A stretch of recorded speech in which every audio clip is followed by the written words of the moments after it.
అందరికీ నమస్తే.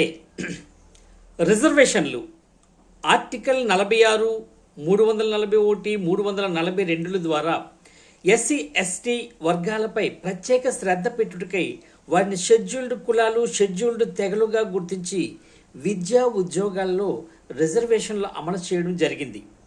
రిజర్వేషన్లు సామాజికంగా వర్ణ వ్యవస్థలో చేసిన అంటరాని వారిగా చూసిన పుట్టుకలో, జీవనంలో, జన్యుపరంగా, మరణంలో ఏ తేడా లేకపోయినా పుస్తకాలలో, వేదాలలో, గ్రంథాలలో ఎవరెవరో రాసిన రాతలను బట్టి వీరి జీవిత గీతలను సామాజిక స్వార్థ మేధావులు అట్టడుగుకు మార్చి రాశారు. సరే, రాజ్యాంగ రచన వల్ల ప్రత్యేకంగా గుర్తించబడి సాంఘికంగా అభివృద్ధి చెందుటకై రిజర్వేషన్లు ఇచ్చారు. ఏ స్థితిలో ఉన్నవారికి ఇచ్చారన్నది అర్థం చేసుకోవాలి. అందరూ ఈరోజు కూడా ఎస్సీ ఎస్టీలకు తప్ప మరెవ్వరూ ప్రభుత్వ రిజర్వేషన్లకు ఇవ్వకపోతే తప్పకుండా 1950 నాటి క్లాజులు, ఆర్డర్లతో ప్రత్యేక నిబంధనలు పెట్టొచ్చు.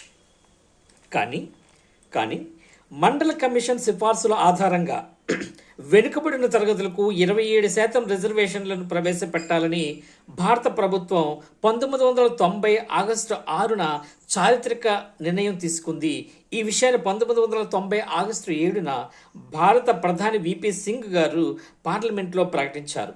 1993 సెప్టెంబర్ 8వ తేదీన భారత ప్రభుత్వం కింద ఉన్న central government civil posts and సర్వీసెస్లోని ఖాళీలను ఓబీసీలకు 27% రిజర్వేషన్ కల్పిస్తూ ఆఫీసు మెమరాండం ద్వారా జారీ చేయడం ద్వారా ఓబీసీలకు రిజర్వేషన్లు అమలు చేసింది.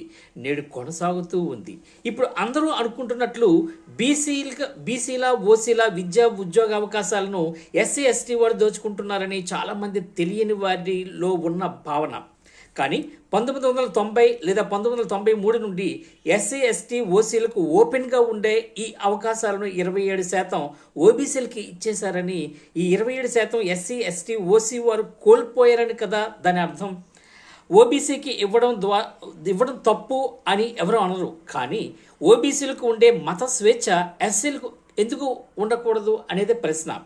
1950 నుండి దళితులు, 1990 నుండి ఓబీసీలు రిజర్వేషన్ పొందుతూనే ఉన్నారు. ఇది వాస్తవం. రిజర్వేషన్లో ఎస్సీ ఎస్టీ ఓబీసీలు సామాజికంగా ఒకటేనే కదా అర్థం. ఎస్సీ ఎస్టీ ఓబీసీలు కూడా వీరందరూ వెనుకబడిన వారే కదా అర్థం. వీరంతా ఒకటే కదా. వీరందరూ రాజ్యాంగపరంగా, సామాజికంగా ఒకే నిబంధనలు ఉండాలి కదా. అవునో కాదో ఏమో మీరు ఆలోచించండి.